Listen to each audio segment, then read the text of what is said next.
Australia ইহুদিদের জীবন বাঁচাতে ঝাঁপিয়ে পড়েছিলেন আহমদ আল আহমদ নামের এক মুসলিম ব্যক্তি। দেশটির রাজধানী সিডনির এক সমুদ্র সৈকতে ইহুদি ধর্মাবলম্বীদের অনুষ্ঠান চলাকালে বন্দুক হামলা চালায় আততায়ীরা।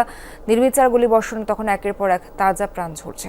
প্রাণ ভয়ে ছুটে পালাতে ব্যস্ত সবাই। সেই মুহূর্তেই নিজের জীবনের মায়া ত্যাগ করে এক আততায়ীর উপর ঝাঁপিয়ে পড়েন ওই ব্যক্তি।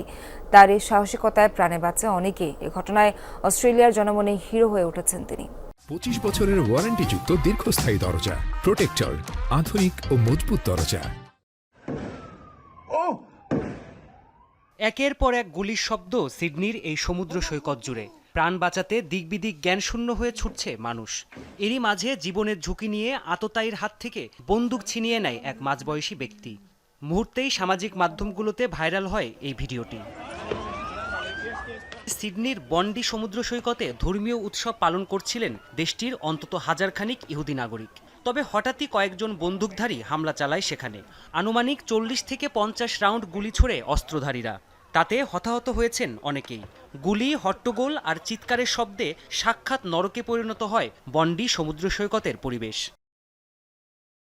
এ পরিস্থিতিতেও অসীম সাহসিকতার পরিচয় দেওয়া সেই ব্যক্তির পরিচয় প্রকাশ করেছে news.com.au।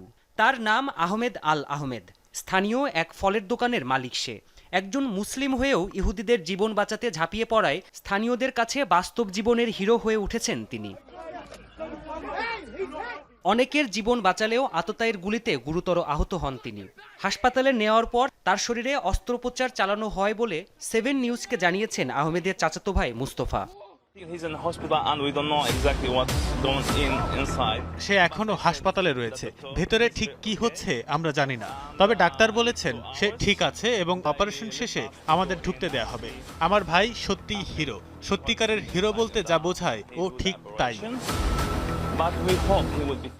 মুস্তফা জানান, আগে কখনো অস্ত্র চালানোর অভিজ্ঞতা ছিল না আহমেদের। তবুও 2 সন্তানের জনক আহমেদ কিভাবে এত সাহসী হয়ে উঠলেন জানেন না তিনি। প্রাণপ্রতিম কুণ্ডু, যমুনা নিউজ।